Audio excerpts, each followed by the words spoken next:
Welcome to Take Two with Freddy. Real talk about second chances, real life, and the power of rewriting your story.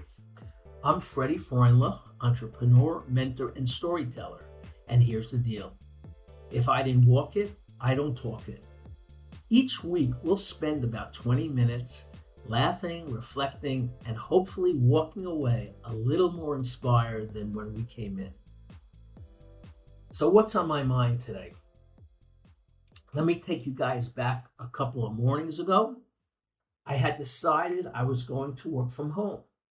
So I got up as usual, did my normal morning routine, then went to the kitchen to get my favorite morning beverage and sat down at my desk, all ready to start the day.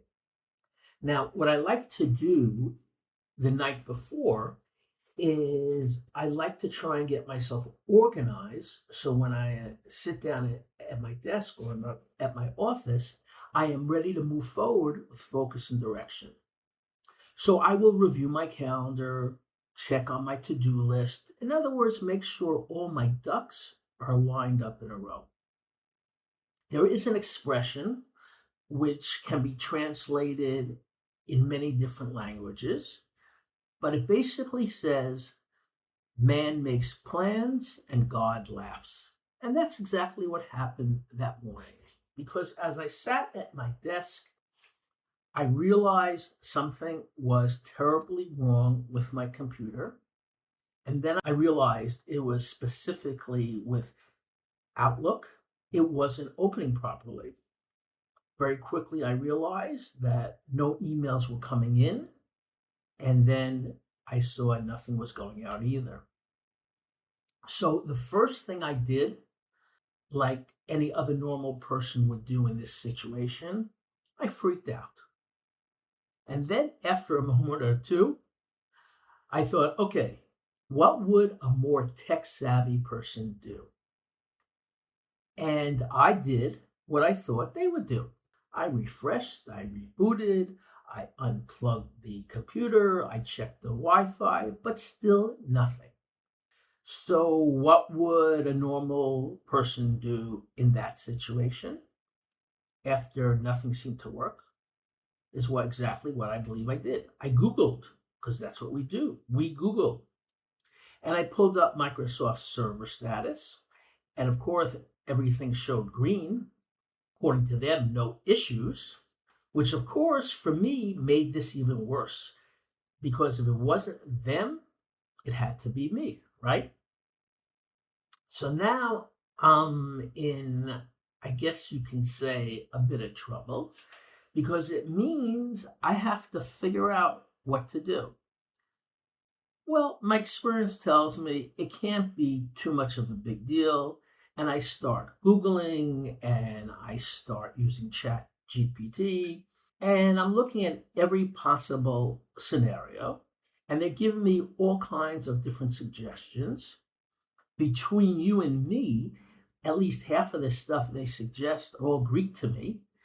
And I'm probably doing more harm than good. One of the suggestions was to uninstall and reinstall Outlook. I did that. And guess what? The uninstall worked fine, but I couldn't get it to reinstall. And yes, if you're asking, I checked online to see if I could access my email through the Outlook app. And all I got there was the clock spinning around and round and round, but never loading. So as what I expected to be just a few minutes began turning into hours, my stress and frustration levels were going through the roof. I even ended up canceling a couple of meetings because I just couldn't focus. I was so wound up on this, I felt like I couldn't function. At some point, I told myself, Freddie, breathe in, breathe out. Relax. It's gonna be okay. It always works itself out. And part of me really believed it, but truth be told, most of me didn't. And here's the craziest part. At the end of the day, so what if my emails weren't working properly? I've been around the block. We know it's not going to last forever. We know things like this are usually resolved within 24 hours. And maximum, what would I have to do? Okay, I'd have to bring in a technician or go buy myself a new computer. But still, it was turning into a very stressful day. And I have to ask, why was I so upset? Now, I'm old enough to remember life before email. In fact, I've lived more of my life without email than with it. And I've got to tell you, I had a pretty good life before email, both personally and business wise. Now, yes, today it is uncomfortable. Email is part of me, it's part of my life, it's part of our world, it's part of my work and what I do. But I disconnect from time to time. I go on vacation, I take breaks. In fact, there's one day a week where I disconnect completely and I don't check my emails. So, why was this one day without email driving me nuts? The truth is, and perhaps this is a topic for another episode, but it really struck me how dependent that we've become, more specifically, I've become on technology. From what I see in my podcast analytics, there are basically three generations listening to this show. And there are a number of ways one could differentiate them. But for the sake of today's podcast, I'm going to split you guys into three: pre internet, post internet, and finally post smartphone. For those of us in that first category, those who remember pre internet life, you will agree, I'm sure, that we all had a pretty rich, fulfilling life, a good life. We didn't have this technology, and since we never had it, we never missed it. Now, I'm not going to tell you I'm against technology. Quite the opposite. I love technology. I'm constantly, daily in awe of what it's capable of how much it's helped our lives and what's become possible because of it. But as I've shared many times before, pretty much everything in life is a double edged sword, and technology is certainly a double edged sword. The other day, I really just felt how much control the internet and email had over my life. And honestly, I felt pretty sad about it. So here I was freaking out. And I then, after all this, I started reaching out to friends, acquaintances, people I trust. And you know what? Most of them really tried to help me. Now, one particular guy who isn't even a close friend spent literally hours walking through troubleshooting steps with me, trying to sort it out. He went above and beyond, and I really, really thank him. Finally, he said to me, "There's nothing else I can do. This is way above my pay grade." Well, if you think I was stressed and frustrated up till now, that just set me down a lot deeper. But at that point, I had a meeting that I had to attend. So I said to myself, okay, I'll deal with it when I come out. When I got out of the meeting, I saw he had sent me a screenshot of a news article in which it said that Microsoft was experiencing a massive global outage that day. And underneath the screenshot, he wrote, "It has nothing to do with me and it has nothing to do with you." I've got to tell you guys that one sentence changed everything. Now, my email still didn't work. Nothing had technically changed. But suddenly, the pressure and stress lifted. It wasn't my fault. It was out of my control. There was nothing I could do to fix it.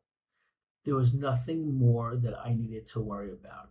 Now, even though the outage continued, I was chilled for the rest of the day.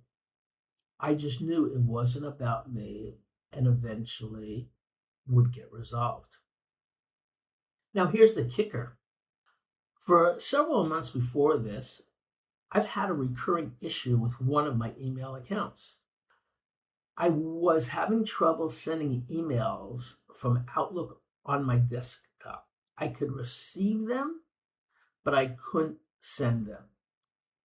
No one, not Microsoft, not my IT people, not my tech savvy friends, nobody seemed to be able to solve this. And I eventually became resigned that I was going to have to use workaround methods to be able to send emails. But after the outage cleared and I reinstalled Outlook, you guessed it, that issue disappeared, completely resolved. Crazy, crazy how this whole day worked itself out. Yes, it was a pretty stressful, frustrating day. But now I want to talk for a moment about what I took away from it. And before I do, let me introduce a term that I like to use for moments like this: mosquito bites. I don't know about you, but I hate mosquitoes. I've been told what purpose most living things, even insects, serve, but nobody has ever explained to me what good mosquitoes do. To me, they're no good. As far as I'm concerned, they should be just erased from the planet. But that's not going to happen.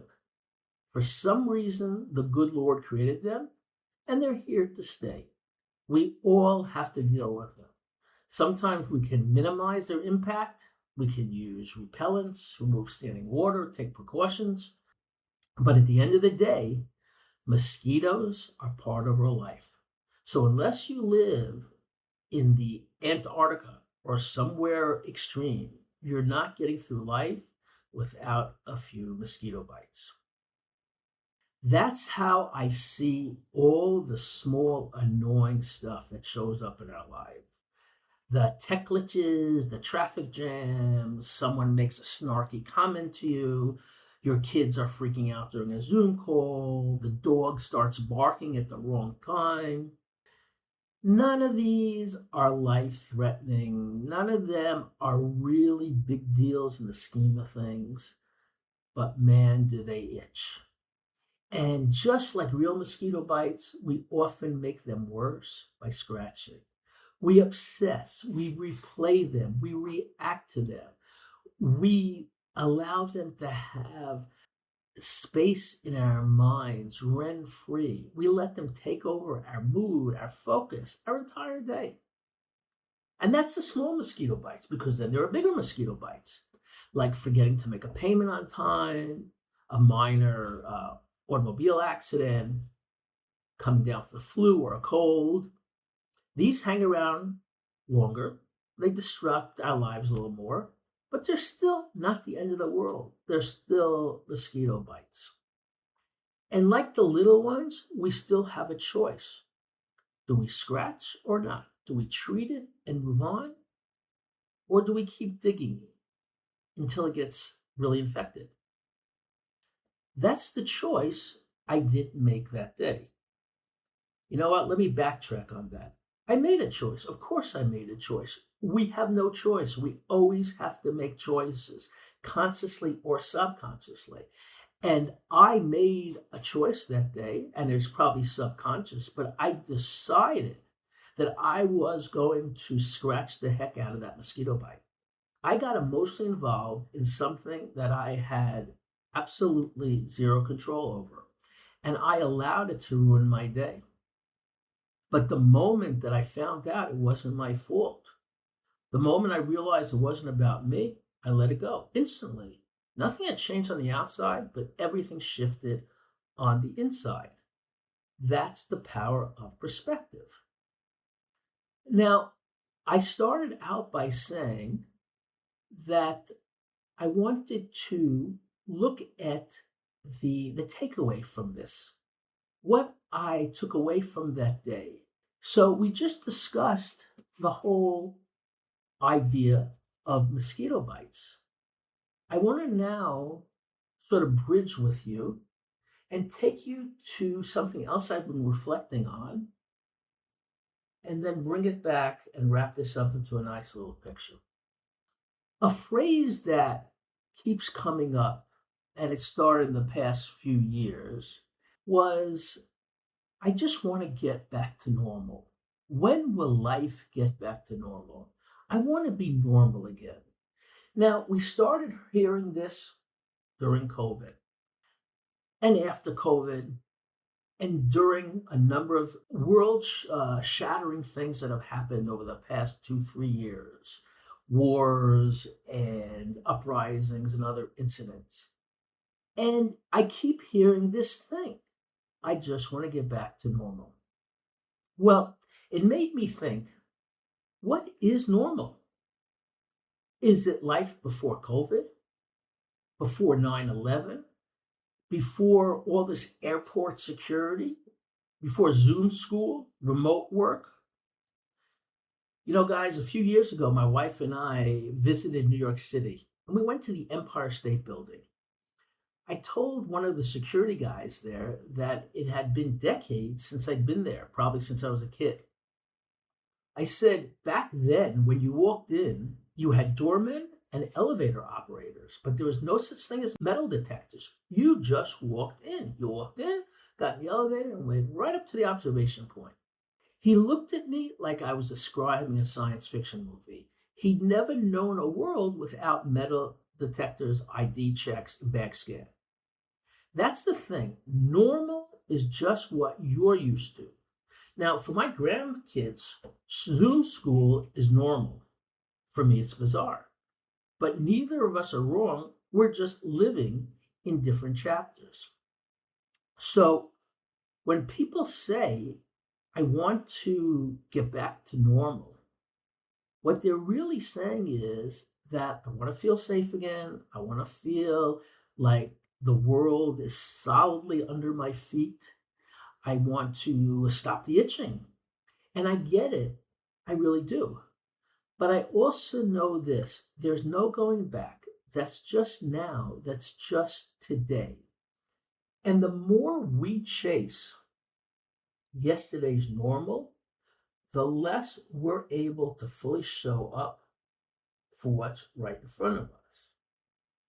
So whether it's a Microsoft outage, a pandemic, a long security line, or a tantrum that hijacks your morning, ask yourself, is this just a mosquito bite? Because at the end of the day, pretty much everything is a mosquito bite. The question only is, and we can't avoid them, by the way, we can only choose how to respond to them. Now, as I discussed earlier, mosquito bites can be small or big, but in truth, there are really big mosquito bites. And a pandemic or 9/11 can be one of them. Because what do they have in common with the smaller mosquito bites? They're not in our control. There's nothing we can do about it. All we can do about it is react to it. I mentioned before the double-edged sword.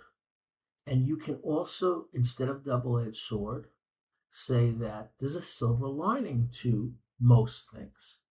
So when I go back to this whole story I started with about my Outlook outage, what are the takeaways I got from that? Well, first of all, chill out, relax.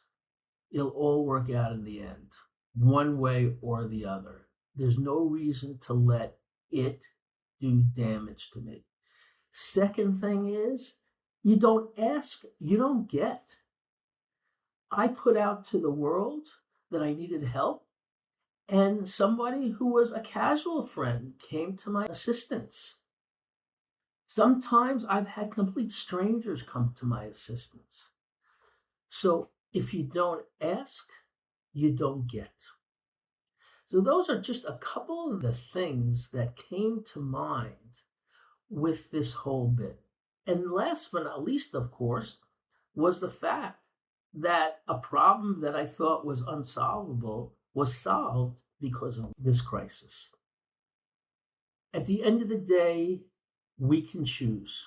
We can choose presence over panic. We can choose acceptance over anxiety. We can choose to show up as we are, where we are, and thus write the next page of the story, of our story from there. That's your take two. So, folks, if this resonated with you, or if you've got your own mosquito bite story, I'd love to hear it. Please like and share this episode. Perhaps there's someone in your life who it would make a difference hearing this. And remember, you can't avoid life's mosquito bites, but you can always choose how to respond. I'm Freddy, and this has been Take Two with Freddy. Until next time, stay present, stay grounded, and stay grateful.